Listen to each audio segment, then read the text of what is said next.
Chapitre 19. Les Cullen. M'arriverait-il de repasser une nuit aussi merveilleuse que celle-ci? J'en doutais. Dans son sommeil, Bella me répéta encore et encore qu'elle m'aimait. Plus que les mots eux-mêmes, son ton béat me comblait de bonheur. Je la rendais vraiment heureuse. Cela n'excusait-il pas tout le reste? Au tout petit matin, elle finit par dormir plus profondément, et j'ai compris qu'elle ne reparlerait plus. Après avoir terminé son livre, qui était devenu l'un de mes préférés également, je songeais à la journée à venir, à la vision d'Alice concernant la visite de Bella dans ma famille. Bien qu'elle soit très claire dans la tête de ma sœur, j'avais encore du mal à y croire. Bella le souhaitait-elle? Et moi? Je réfléchis aussi à l'amitié solide entre Alice et Bella, dont ces dernières n'avaient pas la moindre idée. À présent que j'avais une merveilleuse certitude de l'avenir auquel j'aspirais et de la probabilité qu'il se réalisait selon mes vœux, il me paraissait cruel de tenir ma sœur éloignée de Bella. Mais quelle opinion ces dernières allaient-elles avoir d'Emmett? Je n'étais pas sûre à 100% qu'il saurait se tenir. Il risquait de trouver amusant de sortir une horreur. Et si je lui promettais un truc qui lui tenait à cœur? Un combat de lutte? Un match de foot? Il y avait forcément une chose qu'il accepterait. J'avais déjà vu que Jasper garderait ses distances. Mais était-ce parce que Alice le lui avait conseillé, ou parce que ce qu'elle avait prédit dépendait de mes actes? Certes, Bella avait rencontré Carlyle, mais là, ce serait différent. J'étais séduit à l'idée qu'elle passe du temps avec lui. Il était le meilleur d'entre nous. Mieux, le connaître la pousserait à nourrir de meilleurs sentiments envers nous tous. Quant à Esmée, elle serait aux anges de la découvrir. La perspective de son plaisir suffit presque à me décider. En vérité, il n'y avait qu'un obstacle. Rosalie. Je me rendis compte qu'un entretien préalable à toute incursion de Bella à la maison s'imposait, et que, pour ça, j'allais devoir l'abandonner. Je la contemplais, plongée dans ses rêves. Lorsqu'elle avait commencé à s'agiter, je m'étais glissé sur le parquet près d'elle, adossé au matelas, le bras tendu, une de ses mèches entre mes doigts.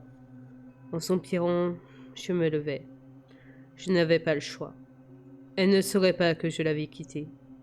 Il n'empêche, elle me manquerait, même pour ce laps de temps si bref.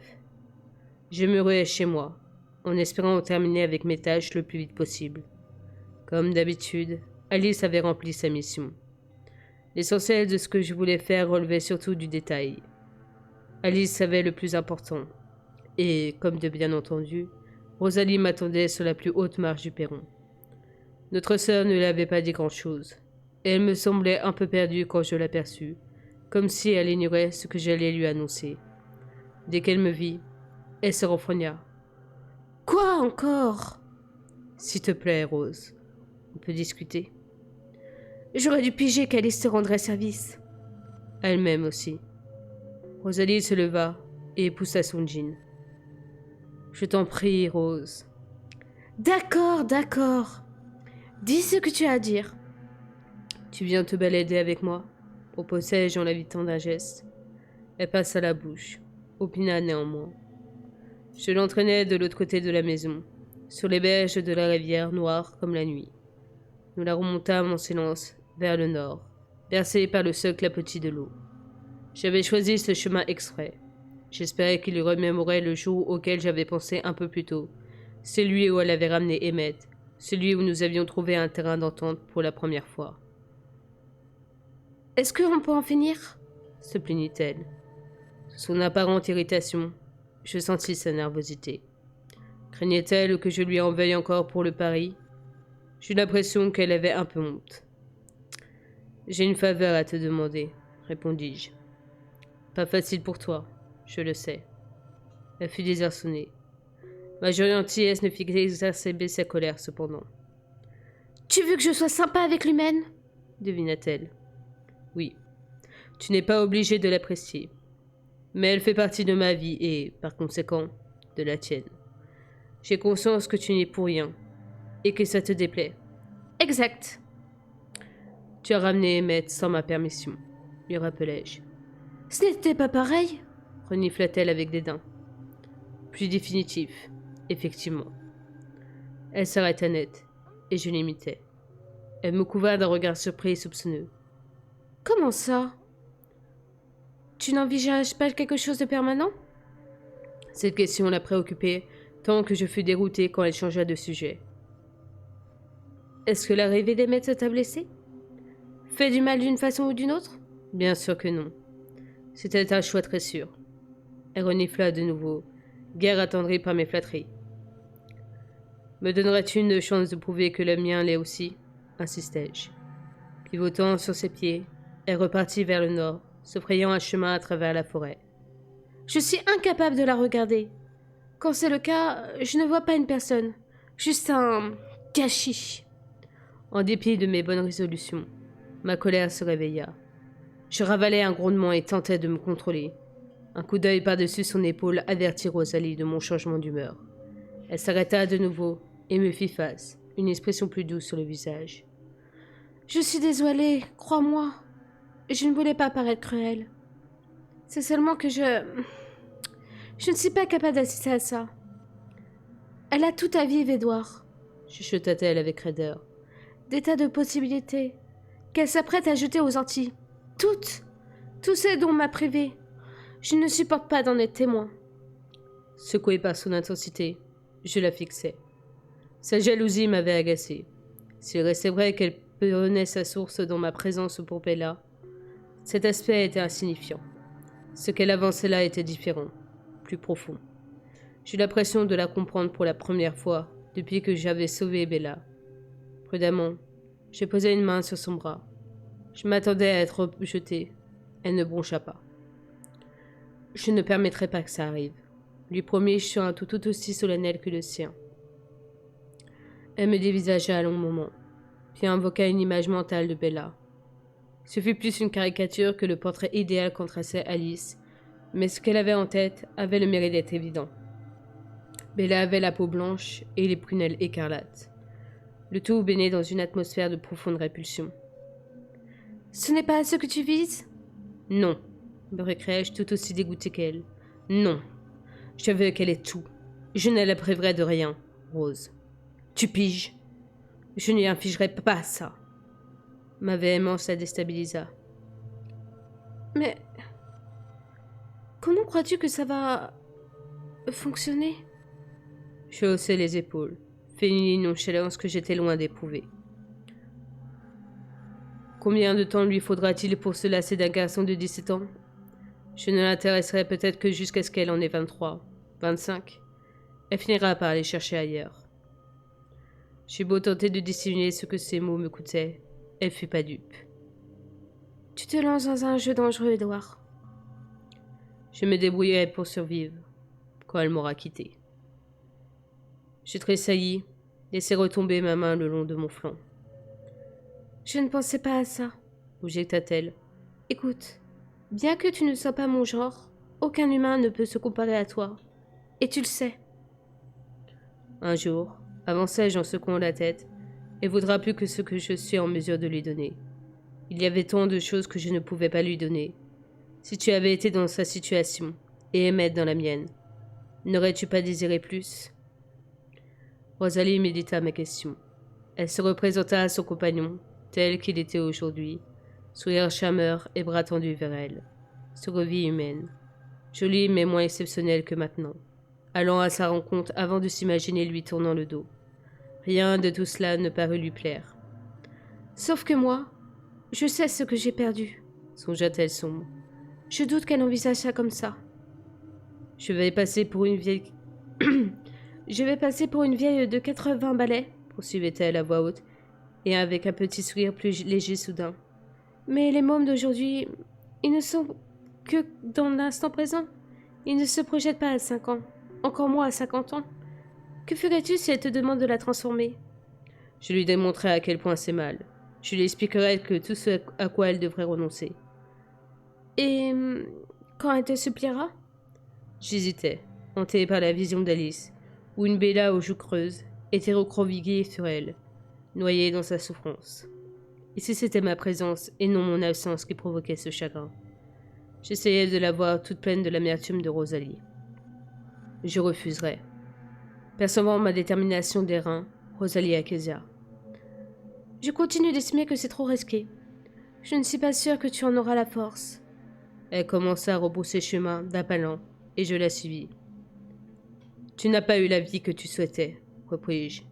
Mais durant les 70 ans qui se sont écoulés, on a tué au moins 5 de pur bonheur. Ces souvenirs les meilleurs défilaient rapidement dans sa tête, toutes liées à la présence d'Emmet, même si je devinais que, par simple obstination, elle refusait de tomber d'accord avec moi. J'eus un mince sourire. 10, peut-être. Elle garda le silence. Accorde-moi 5, Rose, chuchotai-je. Je sais que ce n'ira pas au-delà. Permets-moi d'être heureux tant que le bonheur est possible. Sois ma sœur. Et si tu es incapable d'aimer mon choix comme j'aime les tiens, peux-tu au moins faire semblant de le tolérer? Mes mots, pourtant gentils, semblèrent la frapper comme un sac de briques. Ses épaules se raidirent. Je ne sais pas ce que je peux faire ou non. Voir tout ce que je désire. Hors de ma portée. C'est trop douloureux. J'étais conscient que ce serait difficile pour elle. Toutefois, je l'étais aussi que son chagrin et ses regrets n'équivaudraient en rien à ma propre angoisse. Elle reprendrait sa vie, avec Emmett pour le réconforter. Moi, en revanche, je perdrais tout. Et serais-tu au moins demandai-je à ton plus sévère. Elle ralentit, baissa les yeux, finit par se voûter, résignée. Je peux essayer, oui. Il est possible que Alice ait vu Bella venir à la maison aujourd'hui. Elle me toisa, de nouveau furieuse. J'ai besoin de plus de temps. Prends-en autant qu'il t'en faudra, ajoutai-je, en levant les mains en signe de reddition. Son regard était redevenu soupçonneux. Ça me rendit triste, et là. Elle n'était peut-être pas assez forte. Semblant deviner ce que je pensais, elle s'enfuit. Je la laissai partir. Les autres furent plus conciliants. Jasper accéda sans peine à ma requête, et Esmer rosit de joie et d'impatience. Je n'approchai même pas, Emmett, puisqu'il serait aux côtés de Rosalie, très loin d'ici, sans doute. Ma foi, j'avais obtenu une promesse de Rose. C'était un début. Je pris une seconde pour me changer. Bien que la chemisette achetée par Alice il y a si longtemps ne m'ait rapporté les tourments que j'avais redoutés, qu'elle m'ait même procuré des plaisirs que je n'avais pas anticipés, je continuais de la trouver de mauvais goût. Je préférais mes vêtements habituels. En ressortant, je croisai Alice, qui était appuyée à l'un des piliers de la véranda. Non loin des marches où m'avait entendu Rosalie, elle arborait un sourire très satisfaisant d'elle-même. Tous sont prêts pour la visite de Bella. Exactement comme je l'avais prédit. J'ai failli souligner que sa vision actuelle était comme les autres, susceptible de changer à tout moment. À quoi bon, cependant? Tu ne tiens pas compte des désirs de Bella, me contentai-je de lui rappeler. Elle leva les yeux au ciel. T'a-t-elle jamais dit non? Intéressant. Allez, À toi de voir, m'interrompit-elle, sachant déjà ce que j'allais lui répondre. Elle convoqua l'image des rubans entremêlés de l'avenir de Bella. Certains étaient solides, d'autres intangibles, d'autres encore s'évaporaient dans la brume, plus ordonnés à présent. Ils avaient cessé de former un nœud inextricable, et je constatais avec soulagement que les plus cauchemardesques avaient entièrement disparu. Mais dans le plus résistant de tous, Bella aux prunelles écarlates et à la peau adamantine occupait encore une place de choix. Le futur que je cherchais appartenait, lui, aux filles les plus nébulées et périphériques. Bella à 20 ans, à 25 ans. Cliché furtif au contour flou. Alice en serrant ses genoux dans ses bras. Elle n'avait pas besoin de ses dons pour distinguer la frustration dans mes yeux. Ça n'arrivera pas, grondai-je. Lui as-tu jamais dit non? Je la foudais du regard en descendant le perron, puis décampais à toutes jambes. Quelques instants plus tard, j'étais de retour dans la chambre de Bella. Oubliant Alice, je me laissais envahir par le calme de son sommeil. Apparemment, elle n'avait pas bougé depuis mon départ. Pourtant, mon absence même brève avait modifié les choses. Je me sentais de nouveau incertain. Au lieu de m'asseoir sur le lit près d'elle, je regagnais le vieux rocking-chair. Je ne tenais pas à paraître présomptueux. Charlie s'éleva peu après, avant que les premières lueurs de l'aube aient commencé à illuminer le ciel. Je fus à peu près sûr grâce à ses réflexions joyeuses, bien que troubles, à sa tendance aussi à se conforter à sa routine, qu'il avait l'intention de repartir à la pêche. Ça ne loupa pas. Après un coup d'œil à sa fille, qui dormait de façon plus convaincante que lors de l'inspection de la veille, il se rendit au rez-de-chaussée, à pas de loup, et entreprit de fourrager sous l'escalier, en quête de son matériel. Il quitta la maison à l'instant où les nuages se paraient d'une faible luminosité grise. J'entendis le crassement du capot rouillé de la Chevrolet. Charlie rebranchait les câbles de la batterie qu'il avait déconnectée hier soir. Pas un souci insurmontable à résoudre, mais il avait dû se dire que, dans l'obscurité, Bella ne se donnerait pas la peine de réparer l'engin. Où avait-il cru qu'elle irait en douce? Il chargea sa canne et son attirail dans le coffre de sa voiture de patrouille et s'éloigna. Retournant à ma place, j'attendis que Bella se réveille. Moins d'une heure plus tard, quand le soleil fut assez haut derrière les épais nuages, elle finit par remuer. Elle mit l'un de ses bras sur son visage, comme pour se protéger de la lumière, gémit et roula sur le flanc, plaça l'oreiller sur la tête. « Oh » s'exclama-t-elle tout à coup. Elle s'assit brutalement, faillit retomber dans son élan. Regarda autour d'elle, comme si elle cherchait quelque chose. Je n'avais encore jamais vu au réveil. Sa chevelure était-elle toujours aussi en bataille, ou en étais-je responsable? Tes cheveux ressemblent à un lit de corneille, mais ça me plaît bien. Elle se tourna vers moi, aussitôt soulagée. « Édouard, tu es resté !» Encore engourdie par sa longue nuit, elle se leva avec difficulté et vint se jeter dans mes bras. Mes craintes de me montrer présomptueux me parurent bien sottes. Évidemment. Son cœur battait, sans doute parce qu'elle était passée directement du sommeil à la précipitation, et j'y frottais les épaules en espérant l'apaiser. Elle nicha sa tête dans le creux de mon cou. « J'étais sûre qu'il s'agissait d'un rêve, » chuchota-t-elle. « Tu n'as pas assez d'imagination pour ça, » la taquinai-je. Bien que je ne me souvienne pas d'avoir rêvé de moi-même, j'avais espionné assez de cerveau humain pour avoir compris que c'était un processus ni très cohérent, ni très détaillé. Soudain, Bella se redressa. J'écartai les mains, et elle se remit debout d'un bond. « Bon sang, Charlie !» hoqueta-t-elle. « Il est parti il y a 1 heure, après avoir rebranché les fils de ta batterie, si j'ai obligé de préciser. J'avoue être déçu. Cela seul suffirait-il donc à t'empêcher de filer ?» Se balançant sur la plante de ses pieds, le regard faisant la navette entre la porte et moi, elle hésita. Quelques secondes s'écoulèrent. « D'habitude, tu es plus vive que ça le matin, remarquai-je. En vérité, je n'en savais rien, car je ne la voyais qu'après qu'elle avait eu le temps de se réveiller. Ce que je voulais, c'était qu'elle me contredise, ce qui ne manquait jamais, et m'explique ce qui motivait son indécision. J'ouvris les bras pour lui indiquer qu'elle était plus que la bienvenue si elle souhaitait revenir à moi.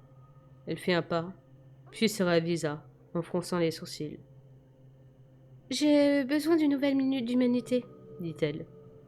Bien sûr, j'étais certain d'être en mesure de m'améliorer dans ce domaine. J'attendrai donc. Elle m'avait demandé de rester auprès d'elle. Je le ferai jusqu'à ce qu'elle m'ordonne de partir. Elle fut rapide. Elle était pressée aujourd'hui.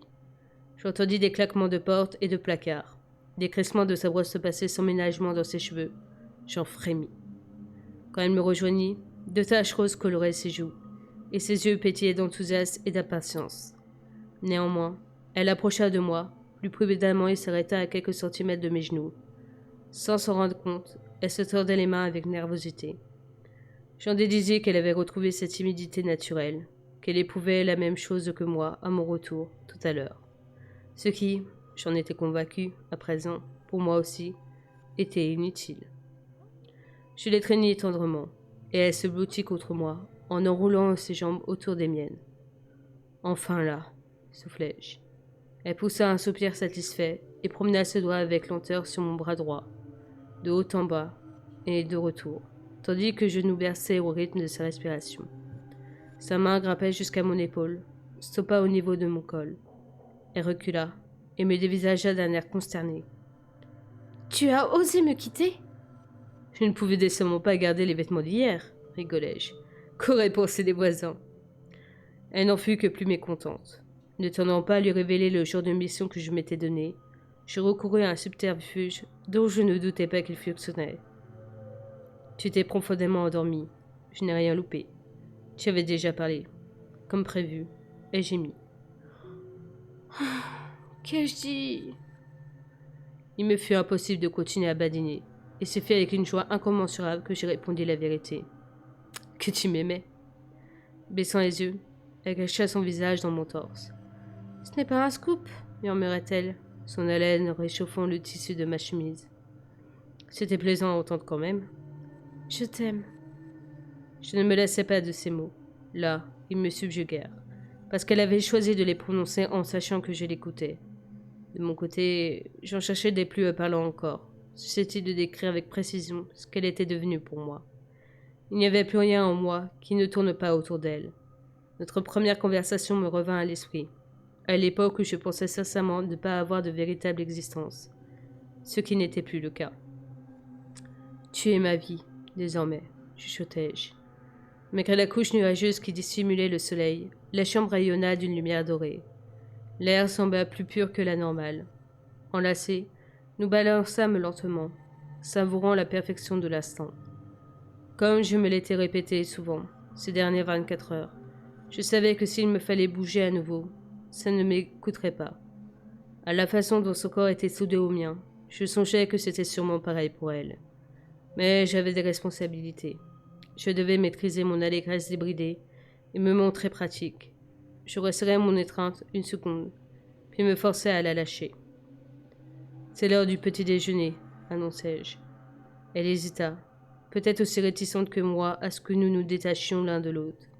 Puis elle s'écarta et me regarda. Les yeux arrondis par la terreur, la bouche ouverte, elle porta ses mains à sa gorge. Je fus tellement horrifié par sa frayeur que je ne compris pas ce qui se passait. Mais sans se mettre en état d'alerte, cherchant comme des tentacules ce qui nous menaçait. Avant que je n'aie eu le temps de me précipiter avec elle à la fenêtre pour nous enfuir, elle afficha un sourire rusé, et je saisis la plaisanterie. « Je blague !» rigola-t-elle. « Toi qui prétendais que je ne savais pas jouer la comédie !» Il me fallut une demi-seconde pour me remettre. Le soulagement me coupa les jambes. Le choc m'avait ébranlé. « Ce n'était pas drôle, » râlai-je. « Ça l'était. Et tu sais. » Je ne pus m'empêcher de sourire. Si ces canulars vampiriques devaient devenir irréguliers, je les accepterais. Pour elle. Faut-il que je reformule? C'est l'heure du petit déjeuner pour les humains. Très bien, dit-elle, toujours aussi gaie. Si j'étais d'accord pour endurer un avenir plein de mauvaises plaisanteries, je n'étais pas prêt à lui pardonner celle-là. Je bougeais, prudent mais vif comme l'éclair, la basculant cul par-dessus tête sur mon épaule, en espérant la secouer autant qu'elle m'avait secoué, sans pour autant l'effrayer. Je filai de la pièce. « Hé !» protesta-t-elle. Tu ralentis un peu dans l'escalier. « Ah !» souffla-t-elle lorsque je la redressais et l'assis d'autorité sur une chaise de la cuisine. Elle rigolait, pas ébranlée pour un sou. « Qu'y a-t-il à manger ?» s'enquit-elle. Je vissais le front. Je n'avais pas eu le loisir de réfléchir aux nourritures mortelles, mais je savais à quoi elles ressemblaient. Je devais donc réussir à improviser. Je ne sais pas. De quoi as-tu envie? D'un truc simple, avec un peu de chance. Éclatant de rire devant mon désarroi, elle se leva et s'étira. T'inquiète, je suis capable de m'occuper de moi. Observe un peu comment je chasse. La voir se déplacer dans son élément fut à la fois instructif et distrayant. Jamais elle n'avait été aussi à l'aise et sûre d'elle. Il était évident que, les yeux bandés, elle aurait trouvé ce qu'elle voulait dans cette cuisine. D'abord, un bol, puis, sur la pointe des pieds, une boîte de céréales. Elle virevolta pour ouvrir le réfrigérateur, tout en piochant une cuillère dans un tiroir qu'elle referma d'un coup de hanche. Ce ne fut qu'après avoir préparé son repas qu'elle hésita. Tu veux quelque chose ?» me demanda-t-elle. « Mange, Bella, » rétoquai-je en levant les yeux au ciel. Elle avala une portion de sa mixture répugnante, mâcha rapidement, me regarda et déglutit. « C'est quoi le programme aujourd'hui ?» s'enquit-elle. Voyons, j'avais eu l'intention de trouver le courage d'aborder le sujet, mais ça aurait été lui mentir de répondre que je n'avais aucune idée. Que dirais-tu de rencontrer ma famille? Elle blêmit. Si elle refusait, je n'insisterais pas. Comment Alice avait-elle pu se tromper? Ça t'effraie? Mon ton laissait entendre que je l'espérais presque. Il faut croire que j'avais guetté le moment de l'épreuve de trop. Oui, reconnut-elle. Bien que j'ai lu la réponse dans ses yeux, sa voix basse et tremblante me désarçonna. Dans la mesure où elle n'admettrait jamais ses appréhensions. Du moins, elle ne voudrait pas avoir peur de moi. Ne t'en fais pas. Je te protégerai. Je la gratifiai d'un mince sourire, sans essayer de la convaincre. Il y avait des tas de choses que nous pouvions faire qui ne l'amèneraient pas à penser qu'elle mettrait sa vie en jeu. Mais je voulais qu'elle sache aussi que je ne m'interposerais pas toujours entre elle et le moindre danger, qu'il s'agissait d'un monstre ou d'une météorite. Elle secoua la tête. Je n'ai pas peur d'eux. J'ai peur qu'ils ne m'apprécient pas. Ne reste-t-il pas d'être surpris que tu ramènes quelqu'un comme moi à la maison? Savent-ils que je suis au courant? Une soudaine bouffée de colère me submergea. Peut-être parce qu'elle avait raison, en tout cas pour ce qui concernait Rosalie. Je détestais que Bella se dévalorise ainsi. À croire que c'était elle qui clochait, et non nous autres. Oh, on ne peut rien leur cacher, lançai-je en m'efforçant de sourire, mais sans réussir à adoucir mon ton. Hier, il pariait sur la chance que tu avais de revenir vivante. C'était à 5 voix contre celle d'Alice. Je me demande bien pourquoi. Je m'aperçus que je l'adressais contre les miens, même s'il était normal de l'avertir. Je tentais de me calmer. Quoi qu'il en soit, nous n'avons pas de secret les uns pour les autres. C'est d'ailleurs à peu près impossible, entre moi qui intercepte les pensées et Alice qui devine l'avenir. Sans parler de Jasper, repartit-elle mi-figue mi-raisin, qui doit être capable de te donner l'impression qu'il serait tellement agréable et confortable de lui raconter tout ce que tu as sur le cœur. Tu es décidément très attentive. On me l'a déjà dit. Elle se concentra, sourcils foncés, puis opina, me donnant l'impression d'accepter presque l'invitation. Alors, Alice m'a-t-elle vu rentrer? Elle s'exprimait avec détachement, comme si le sujet avait été banal, et, Alice l'ayant prédite, la question close. Je m'en étonnais. Cette acceptation sans réserve toucha mon point le plus sensible. Il m'était odieux d'imaginer que, encore maintenant, je risquais de bousiller sa vie.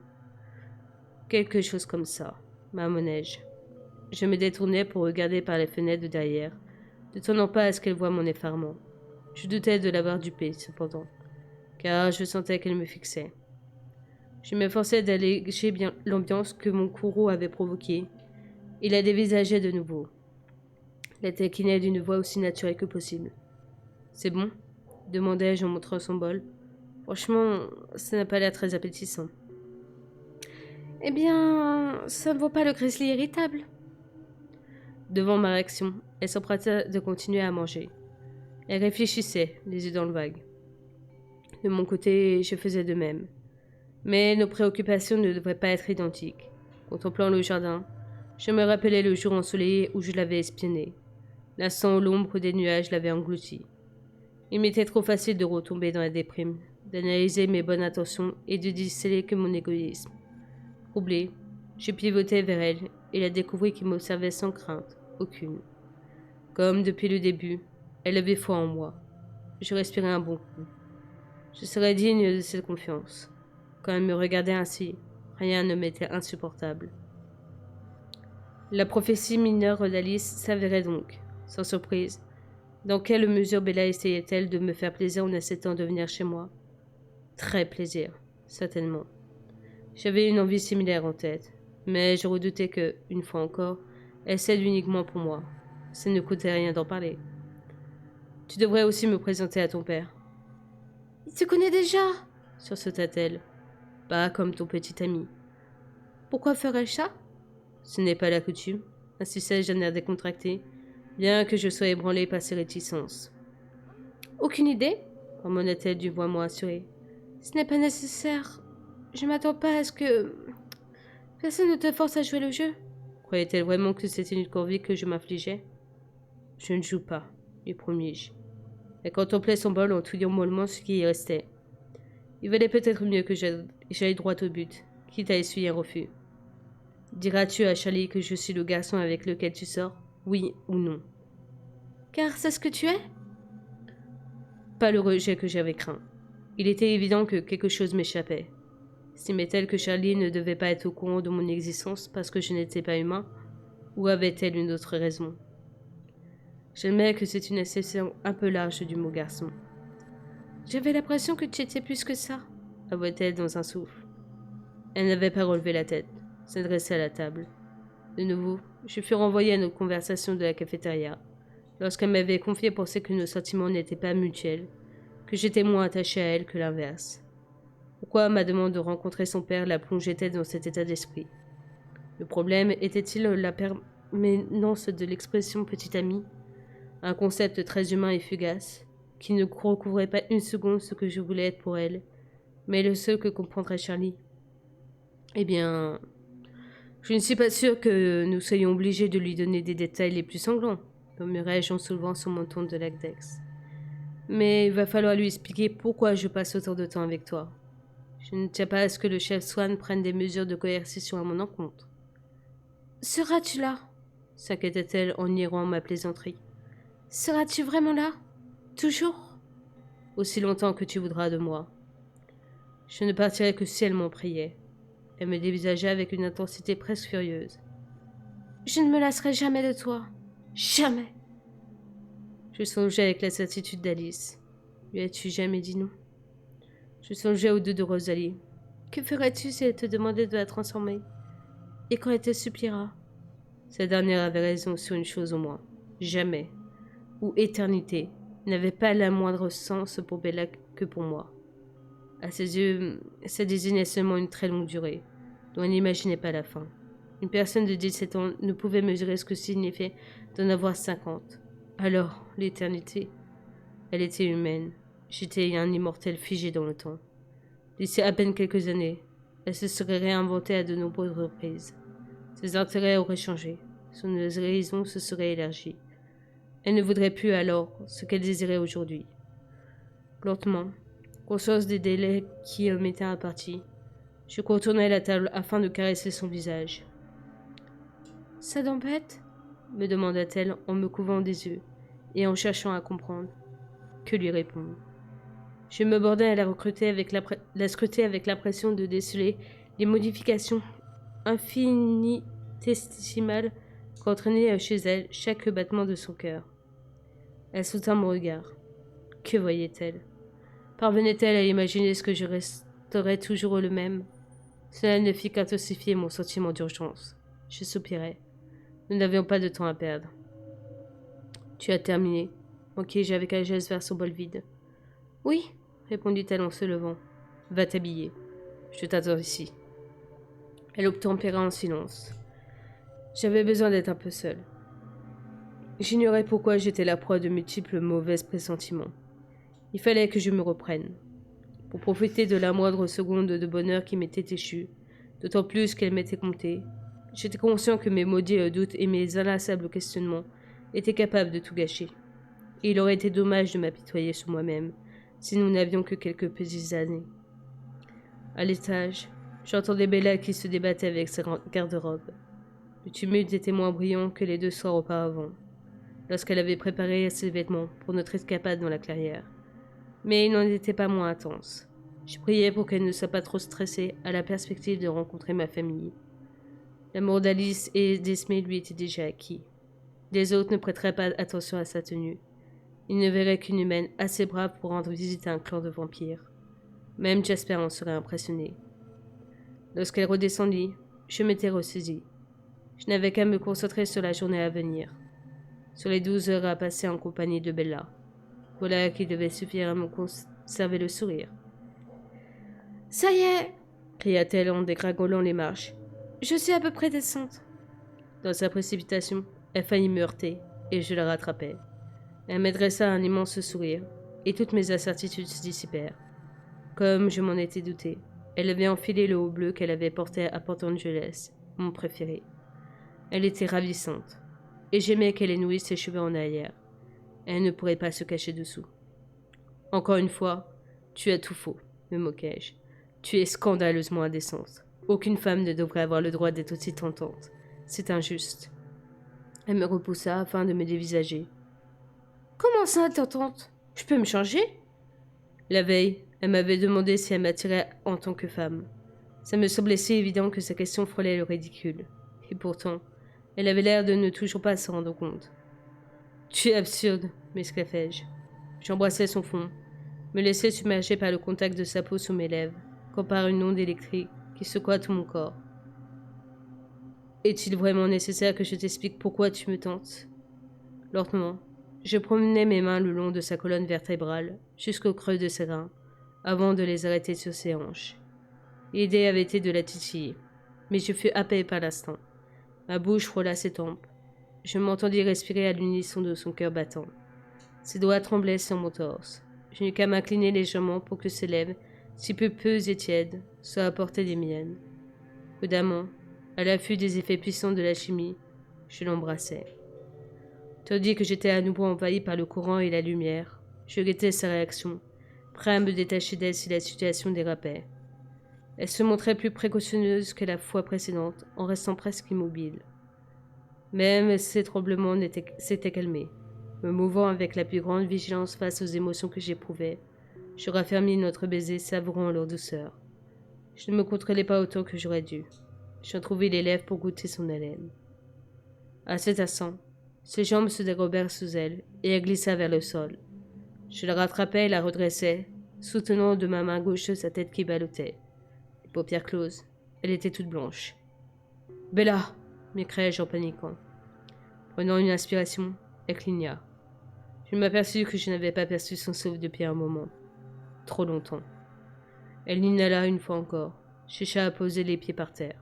« Tu m'as fait tomber dans les pommes. » Elle avait vraiment cessé de respirer pendant ce baiser, sans doute pour me faciliter la tâche. « Mais comment faut-il que je me comporte ?»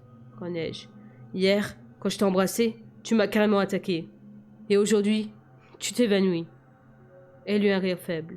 S'étrangla à moitié en essayant d'aspirer l'oxygène nécessaire à ses poumons. Je supportais encore l'essentiel de son poids. « Apparemment, tu vas devoir reviser ta théorie sur mon excellence dans tous les domaines, allai-je. Ne te dénigre pas. Tu es trop habile, c'est ça le problème. Beaucoup trop habile. Tu ne vas pas être malade, hein? Ses lèvres avaient retrouvé un peu de rosilica. Non, ce n'est pas comme l'autre fois. Je crois que j'ai juste oublié de respirer. Clairement. Tu n'es pas en état de sortir. Elle avala une nouvelle goulée d'air, se redressa entre mes bras, et tendit le menton avec une résolution obstinée. Son visage n'était plus aussi blême, et sa voix était plus ferme. « Je vais bien. De toute façon, ta famille va me prendre pour une folle. Alors, quelle importance ?» Je l'examinais avec soin. Son pouls était régulier. Elle se tenait debout sans mon aide. Ses joues rosissaient à vue d'œil, tranchant sur le bleu de sa blouse. « J'ai un fait pour la manière dont la couleur de ce chemisier s'accorde à ta peau, » dis-je. Elle rougit d'autant plus. « Écoute, » répondit-elle, interrompant mon examen. « Je m'escrime à éviter de réfléchir à ce que je suis sur le point de faire. Alors, pourrions-nous y aller maintenant ? Tu t'angoisses non parce que tu vas mettre les pieds dans un nid de vampires, mais parce que tu as peur que ces vampires te rejettent, c'est ça ? » Exactement. Tu es incroyable, conclus-je en secouant le menton. Son sourire s'élargit. Me prenant par la main, elle m'entraîna dehors. Décidément, qu'il valait mieux prétendre que nous étions d'accord sur qui prendrait le volant, plutôt que poser la question. Je la laissai mener la marche jusqu'à sa camionnette, dont je lui ouvris vivement la portière passager. Elle ne protesta pas, ne me toisa même pas, mon signe. Tandis que je conduisais, elle regardait, assise bien droite par la fenêtre. Je devinais qu'elle était nerveuse, curieuse aussi. Quand il devenait évident que nous n'allions pas nous arrêter à telle ou telle maison, elle perdait aussitôt tout intérêt pour elle et guettait la suivante. Comment s'imaginait-elle la mienne ? Au fur et à mesure que nous nous éloignions de la ville, il me semblait qu'elle cédait à l'appréhension. À plusieurs reprises, elle me lança un coup d'œil comme sur le point de m'interroger, puis se dépêcha de se retourner dans une envolée de queue de cheval en constatant que je l'observais. Elle se mit à taper du pied, alors que je n'avais pas allumé la radio. Lorsque je tournai dans le chemin de terre, elle se redressa et ses genoux commencèrent à gigoter au rythme de ses pieds. Elle appuya ses doigts si fort sur le cadre de la vitre que leur extrémité avait blanchi. Les lacets s'enchaînaient et elle s'essuya. Il est vrai que la route donnait l'impression de s'enfoncer dans un lieu aussi isolé que la clairière. Sa petite ride réapparut.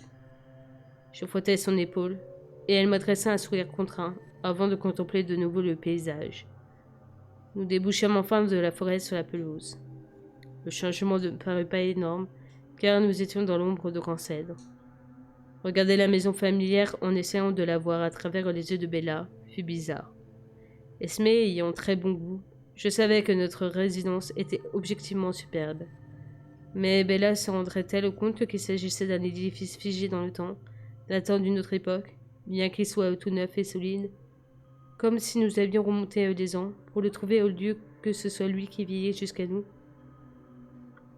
Dis donc! Je coupai le contact.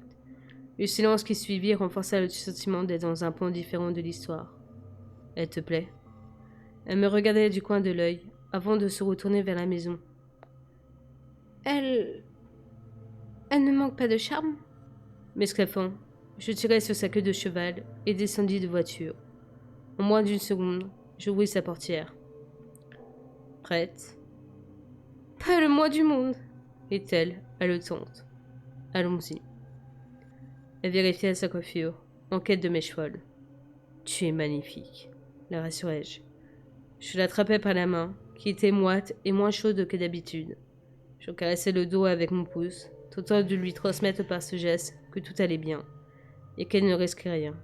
Au moment où nous grimpions le perron, elle ralentit le pas et se mit à trembler. Hésiter ne ferait que prolonger son malaise. Je poussai donc la porte, sachant très exactement ce qui nous attendait de l'autre côté. Mes parents étaient posés là où leurs pensées m'avaient indiqué qu'ils seraient et où Alice les avait vus. Ils se tenaient en retrait, de manière à laisser de l'espace à Bella. Esme était aussi nerveuse que cette dernière, même si son agitation se trahissait par une immobilité absolue et non par la fébrilité de sa visiteuse. Carlyle avait posé une paume réconfortante dans le bas de son dos.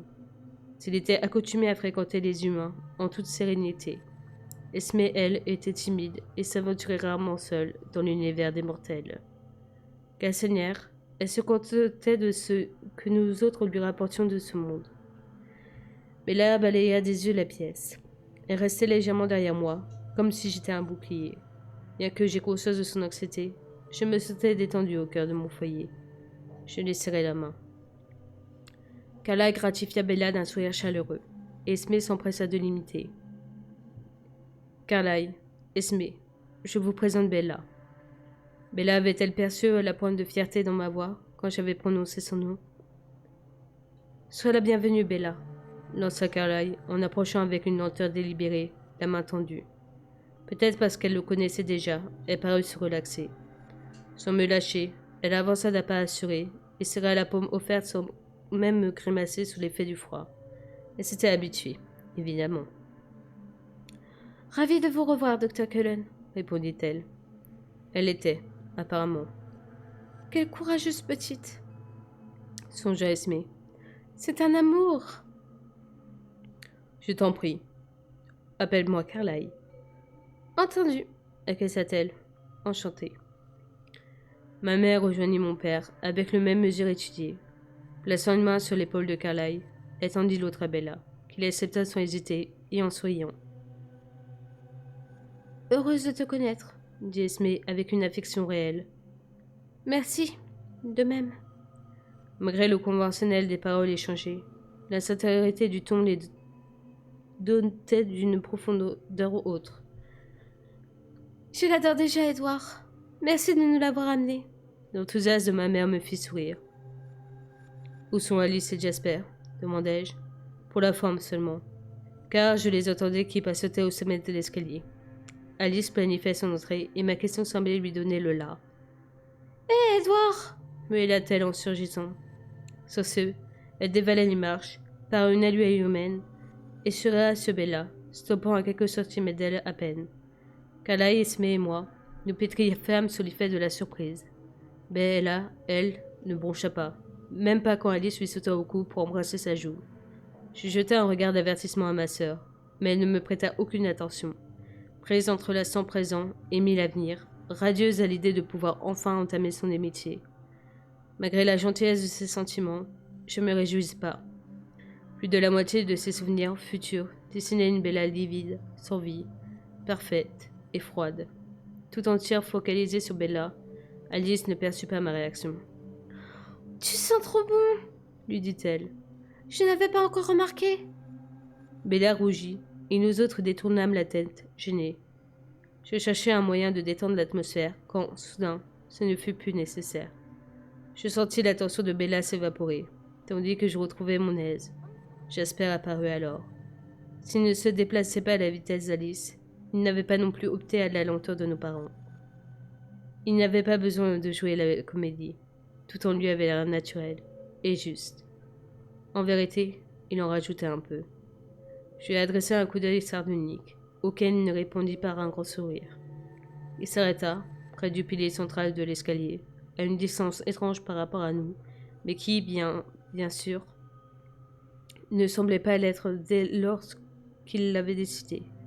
« Bonjour, Bella », la salua-t-il. « Bonjour, Jasper », répondit-elle avec gaieté. « Je suis très contente de vous rencontrer », ajouta-t-elle à la cantonade. « Vous avez une très belle maison. »« Merci, » dit Esmé. « Nous sommes enchantés que tu sois venue. Elle est merveilleuse. » Bella leva la tête vers l'étage, dans l'attente.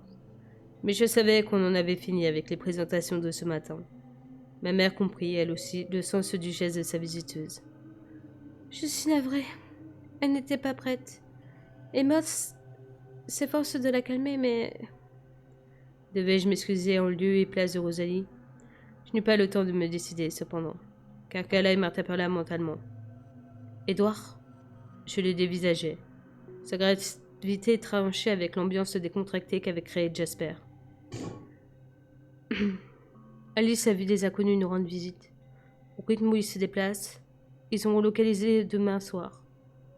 Je tenais à te prévenir aussitôt. J'opinais en passant les lèvres. Ma foi, le bon côté des choses, c'est que je n'étais maintenant en mesure d'expliquer à Bella pourquoi j'allais l'enlever. Elle comprendrait, pas Charlie. Il faudrait que je concocte le plan le plus sûr et le moins perturbant possible. Enfin, nous ferions ça à deux. Elle formulerait sûrement ses opinions. Je me tournai vers Alice afin d'avoir des éclaircissements visuels, mais elle ne pensait qu'à la météo. « Tu joues ?» demanda Esmé à Bella, qui admirait mon piano. « Pas du tout. C'est un merveilleux instrument. Il est à vous ?»« Non, à Édouard. Il ne t'a pas dit qu'il était musicien ?» Bella me toisa d'une façon étrange, comme irritée. Nourrissait-elle des préjugés que je n'avais pas encore perçus comme le pianiste? Jamais. Quoique, j'aurais dû m'en douter, j'imagine. Quand a-t-elle parlé à Édouard? S'inquiéta Esmé, comme si j'avais la solution. Heureusement, son égarement fut suffisamment clair pour que Bella s'explique. Édouard réussit tout ce qu'il entreprend, non? Si Kalaï parvint à dissimuler son amusement, Jasper et Kana. Alice était occupée à visualiser la discussion qui aurait lieu d'ici 20 secondes. Le présent échange n'avait rien de nouveau pour elle. Esmé me gratifia d'un regard de reproche tout maternel. « J'espère que tu n'as pas fanfaronné » murmurait Jonathan. « Ce n'est pas très élégant. »« Juste un peu, » ripostai-je joyeusement. « Il a l'air tellement heureux. Je n'ai jamais vu ainsi. Quelle chance qu'il ait enfin trouvé. » En réalité, il est trop modeste, intervint Bella. Eh bien, je donc pour Bella, Édouard, m'encouragea Esmé. Tu viens juste de dire que fanfaronner était mal élevé, lui rappelai-je avec le sentiment d'avoir été trahi. Il y a des exceptions à la règle, me renvoya-t-elle en riant à son tour. Si elle n'est pas encore accro, ça devrait faire l'affaire. J'aimerais t'écouter, insista l'intéressé. Affaire conclue, décréta ma mère en me poussant vers l'instrument. Puisqu'il le voulait, je n'avais pas lâché Bella. Elle allait devoir m'accompagner. Après tout, c'était son idée. C'était la première fois que j'étais complexée à l'idée de jouer. Jusqu'à présent, je ne l'avais fait que pour la famille et des rares amis. Et, à part Esmé, la plupart d'entre eux paraissaient ne même pas s'en rendre compte. Bref, c'était nouveau. Si ma mère n'avait pas parlé de frime juste avant, je n'aurais peut-être pas eu l'impression d'une corvée. Je m'installai sur le tabouret, entraînant Bella avec moi. Elle me sourit avec impatience. Je fronçai les sourcils à son adresse, en espérant qu'elle comprenait que je ne cédais que pour elle. J'ai choisi la musique d'Esme, une mélodie joyeuse et triomphante, en harmonie avec l'atmosphère de cette journée. Du coin de l'œil, je surveillais les réactions de Bella, discrètement, pour ne pas la gêner, même si je n'avais pas besoin de regarder le clavier. Elle ouvrit la bouche au bout de quelques mesures. Jasper éclata d'un nouveau rire imité par Alice. Ma voisine se raidit, mais ne se retourna pas. Paupières plissées, elle ne loupait aucun mouvement de mes doigts sur les touches. J'entendis Alice grimper l'escalier au moment où Carlyle pensait. Il est temps pour nous de nous retirer. N'accablons pas ces jeunes filles. Bien que déçue, Esme emboîta le pas à Alice. Tout allait faire comme si la matinée était normale, comme si recevoir un humain dans notre foyer n'avait rien d'exceptionnel. L'un après l'autre, ils s'éclipsèrent vers les tâches qu'ils auraient accomplies si je n'avais pas ramené une mortelle à la maison. Si Bella était entièrement focalisée sur mes mains, je devinais qu'elle avait un peu perdu de sa ferveur. Elle plissait le front, affichait une mine que je ne saisis pas bien. Je tentais de lui remonter le moral en tournant la tête vers elle avec un clin d'œil. En général, ça la faisait sourire. « Tu aimes » m'enquis-je. Elle inclina la tête, quelque chose semblait lui traverser l'esprit, et elle écarquillait les prunelles. « C'est toi qui l'as écrit » s'exclama-t-elle sur un ton bizarrement accusateur. « Oui, c'est la préférée d'Esme, avouai-je en m'excusant presque. »« De quoi ?»« Aucune idée. » Bella me dévisagea avec une drôle de tristesse, ferma les paupières et soupira. « Qu'y a-t-il » m'inquiétai-je. Elle rouvrit les yeux et me sourit enfin, mais sans gaieté. « À côté de toi, j'ai l'impression d'être totalement insignifiante. » Je fus abasourdi. J'avais cru que les paroles d'Esme sur mes fanfaronnades étaient le nœud du problème. Son idée que ma musique me gagnerait définitivement le cœur de Bella se révélait totalement erronée. Comment expliquer que les talents qui me venaient si aisément à cause de ce que j'étais n'avaient aucune importance, qu'ils ne me rendaient ni unique ni supérieure? Comment lui prouver que tout ce que j'avais ne suffisait pas à me rendre digne d'elle? Et quel était le but suprême que j'avais essayé d'atteindre pendant si longtemps? Je ne vis qu'une solution. En 2 accords, je changeais de tonalité et entamais un nouveau morceau. Elle m'observait, guettait une réaction. J'attendis d'avoir joué le thème principal, en espérant qu'elle reconnaîtrait. « C'est toi qui as inspiré celui-ci, » chuchotai-je.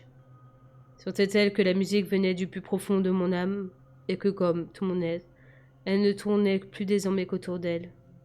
Pendant quelques instants, je laissais à la mélodie exprimer ce que j'étais incapable de formuler avec des mots.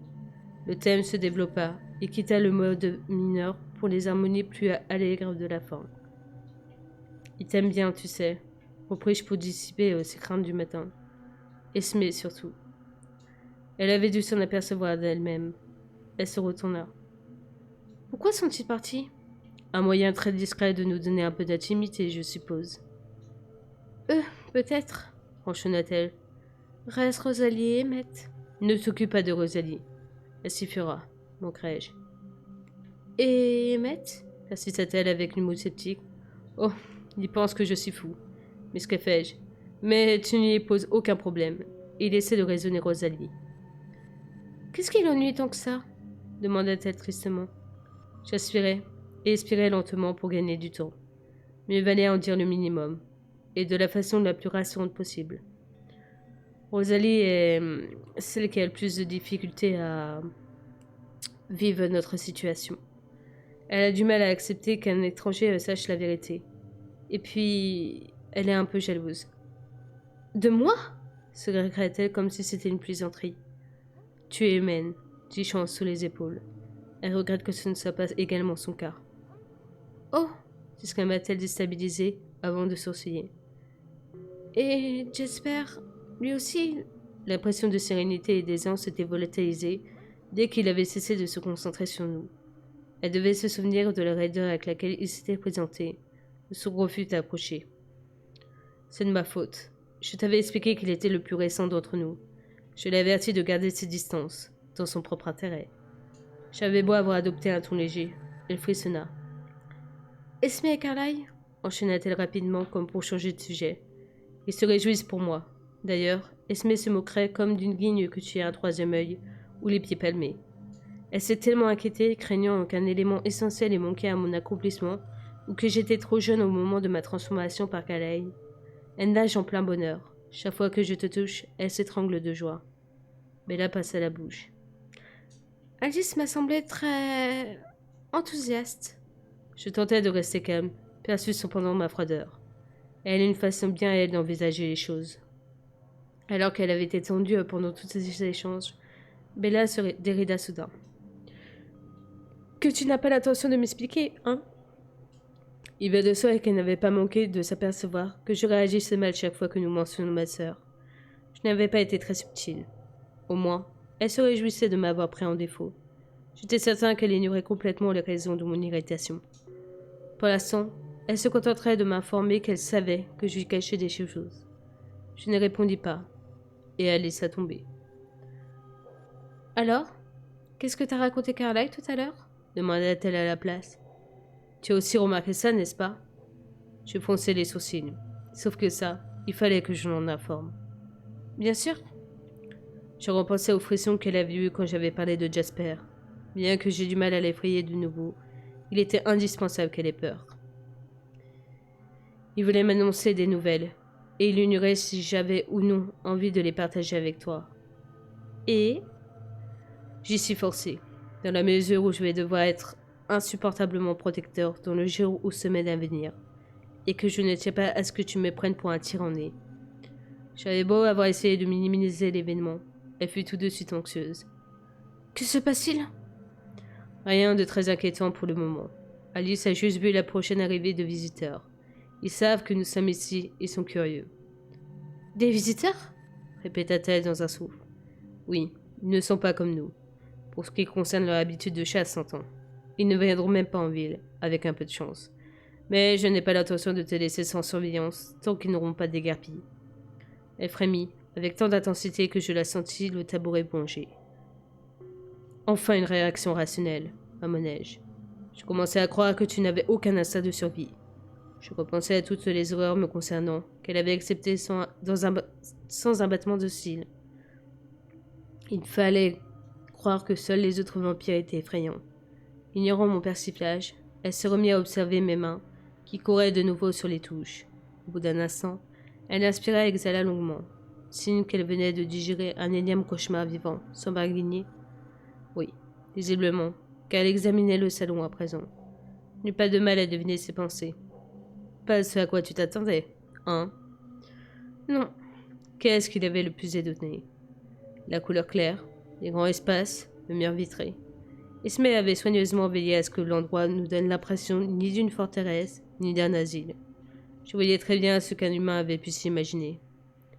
Ni cercueil, ni crâne empilé dans les coins. Il n'y a même pas de toile d'araignée à ma connaissance.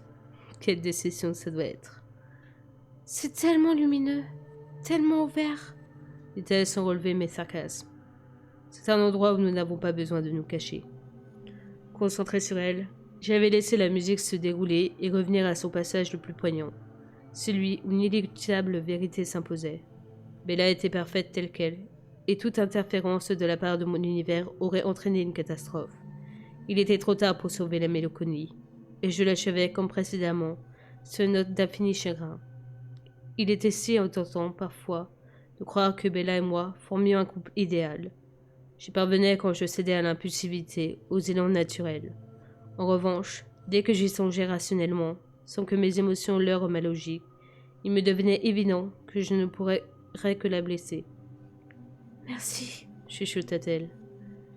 Les yeux humides, elle se dépêcha de sécher ses paupières.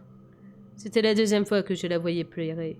La première fois, ça avait été ma faute, lorsque j'avais laissé entendre que nous ne pourrions jamais être ensemble, et il lui avait involontairement causé de la peine. Là, c'était la musique que j'avais composée pour elle, qui l'avait émue et provoqué des larmes de joie. Jusqu'à quel point saisissait-elle mes mots informulés. Une de ces larmes s'accrochait brillante. Minuscule éclair parti d'elle, diamant éphémère. Poussé par un instinct étrange, je l'accueillis du bout du doigt. Goutte ronde, étincelante. Je m'empressais de la goûter, d'absorber cet élément d'elle. Carlyle avait consacré des années à étudier notre anatomie immortelle. La tâche, qui reposait essentiellement sur l'observation et les déductions, n'avait rien de facile. on ne disposait pas de cadavres de vampires à disséquer. D'après lui, notre système reposait sur une porosité microscopique. Bien que nous soyons en mesure d'avaler n'importe quoi, seul le sang était toléré par notre corps. Il alimentait nos muscles, nous fournissait notre énergie. Lorsque celle-ci s'épuisait, la soif nous incitait à la réapprovisionner. À part l'hémoglobine, rien ne semblait profiter à notre nature. Je gobais la larme. Resterait-elle en moi à jamais? Lorsque Bella m'aurait quitté, je conserverais peut-être cet atome d'elle au fond de moi, pendant toutes ces années de solitude retrouvée. Elle me scrutait. Comme je n'avais pas d'explication à donner à mon geste, je ranimais sa curiosité initiale. « Tu veux voir le reste de la maison ?»« Pas de cercueil ?»« Aucun, promis. » En riant, je l'aidai à se lever du tabouret et l'entraînai au premier étage. Du rez-de-chaussée, elle connaissait déjà presque tout, puisque, à part la cuisine, inusité et la salle à manger, l'ensemble en était visible dès l'entrée. Elle grimpa les marches sans cacher son intérêt. Rien n'échappa à son examen. Ni la rambarde, ni les parquets, ni les lambris qui tapissaient les paliers. À croire qu'elle révisait pour une interrogation. Je lui énumérai les propriétaires de chaque chambre devant laquelle nous passions, et elle acquiesçait comme pour mémoriser la liste.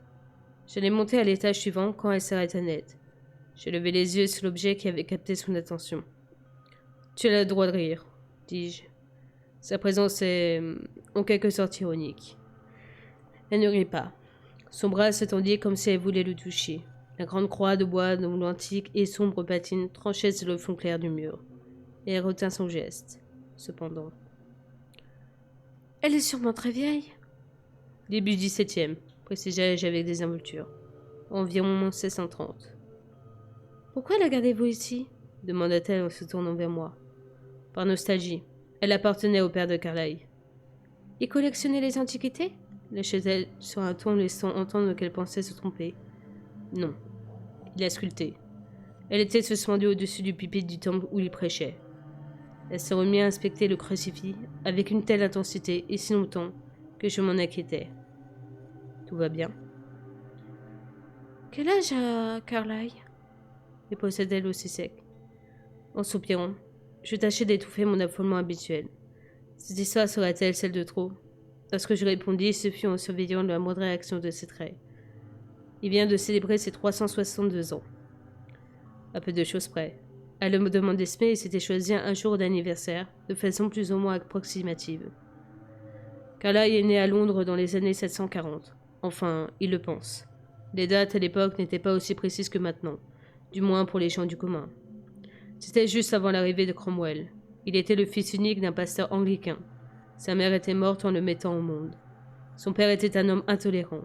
Lorsque les protestants ont pris le pouvoir, il a persécuté avec beaucoup d'enthousiasme les catholiques et autres mécréants. Il croyait également dur comme fer à la réalité du mal.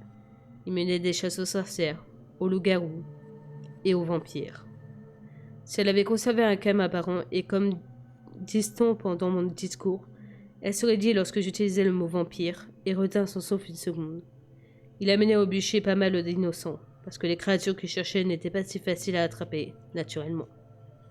Les victimes de son père continuaient de hanter Carlyle, ainsi que les meurtres auxquels il a été malgré lui-même mêlé. J'étais heureux pour lui que ses souvenirs soient devenus flous et continuaient de s'estomper. Je connaissais son passé d'humain aussi bien que les miens.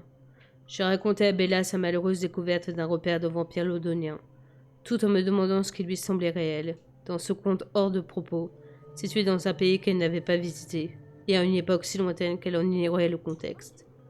Pourtant, elle parut fascinée par l'agression et l'affection de Carlyle, qui perdait ses complices dans la bagarre. Je préférais lui épargner les détails sordides, pour éviter qu'elle s'attarde dessus.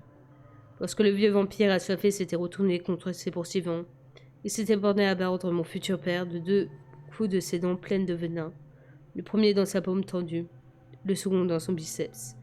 Puis il avait réglé leur compte à 4 hommes avant que le reste de la foule en chasse arrive. Par la suite, Carlyle avait conclu qu'il avait espéré le signer, tous, mais avait préféré se sauver, plutôt que de se reprêtre d'un festin plus généreux, se contentant de prendre ceux qu'il pouvait porter. Non parce qu'il redoutait la meute à ses trousses, ces cinquantaines de types aux armes risibles ne le menaçaient pas plus qu'une nuée de papillons. Les Volturi, en revanche, se trouvaient à moins de 1150 km. Ils avaient instauré leur loi depuis un millénaire environ. Alors, et leur exigence de discrétion de la part des immortels, pour le bien de tous, avait été universellement acceptée. L'histoire d'un des nôtres repéré en plein Londres, avec les corps de 50 témoins exsangues pour l'attester, ne serait pas bien passée à Volterra. Carlyle avait eu la malchance de subir des blessures sans conséquence. La plaie de sa main était loin de tout vaisseau important, et celle de son bras avait épargné tant l'artère brachiale que la veine basilique, ce qui signifiait que le venin allait se répandre très lentement, et que la transition prendrait plus de temps. Notre conversation de mortel en immortel ayant été l'épisode le plus douloureux de notre existence, une version plus longue était tout sauf idéale, et c'était peu dire. J'avais connu la même souffrance prolongée, car là, ayant manqué d'assurance lorsqu'il avait décidé de tout faire de moi son compagnon de route, comme il avait vécu avec des vampires plus expérimentés, dont les Volturi, il savait qu'une morsure bien placée permettait une transmutation plus rapide. Néanmoins, il n'avait jamais croisé de père qui soit à sa hauteur. Tous étaient observés par le sang et le pouvoir. Aucun n'aspirait à une existence plus tendre et familiale comme lui. Il s'était demandé si sa lente conversion et les faibles points d'entrée de sa contamination n'étaient pas responsables de sa différence. Aussi, à l'heure de créer son premier fils, il avait choisi d'imiter ses propres blessures, ce qui s'était toujours reproché par la suite, notamment après qu'il ait découvert que la méthode de transformation n'avait aucune influence sur la personnalité et les désirs de nouveau-né. Avec Esmé, il n'avait pas eu le temps de se poser la question. Elle était beaucoup plus proche de la mort que je ne l'avais été. Il avait été nécessaire pour la sauver de lui instiller autant de venin que possible, au plus près du cœur de surcroît. Au total, bien plus d'efforts frénétiques qu'avec moi. Or, Esmé était la plus douce de nous tous, et Carlyle le plus fort. Je racontais à Bella l'extraordinaire maîtrise dont il avait fait preuve lors de sa propre mutation. Je censurais les éléments, ne souhaitant pas m'appesantir sur la souffrance épouvantable qu'il avait été la sienne. À la réflexion, vu la curiosité qu'elle manifestait pour le processus, il aurait peut-être mieux valu le lui décrire en détail, dans l'espoir de la dissuader de vouloir en apprendre davantage. Quand ça a été fini, conclus-je, il a compris ce qu'il était devenu. Perdu dans le récit familier, je n'avais toutefois pas manqué de l'observer. En gros, elle avait conservé la même expression du début à la fin, celle par laquelle, à mon avis, elle s'imaginait montrer un intérêt soutenu dénué de toute émotion superflue, sauf que son maintien était trop raide pour ne pas inventer son stratagème. Sa curiosité était authentique, mais je tenais à découvrir ce qu'elle pensait, pas ce qu'elle voulait me faire croire qu'elle pensait. « Comment te sens-tu » lui demandai-je. « Très bien » répondit-elle machinalement. Le masque était un peu tombé, pourtant, ce qui ne m'empêchait pas de voir qu'elle désirait en savoir plus. Mon histoire n'avait pas suffi à la terroriser. « J'imagine que tu dois avoir des tonnes de questions à me poser. »« Quelques-unes » rigola-t-elle, entièrement maîtresse d'elle-même et intrépide. « Dans ce cas, viens, répondis-je en souriant. Je vais te montrer.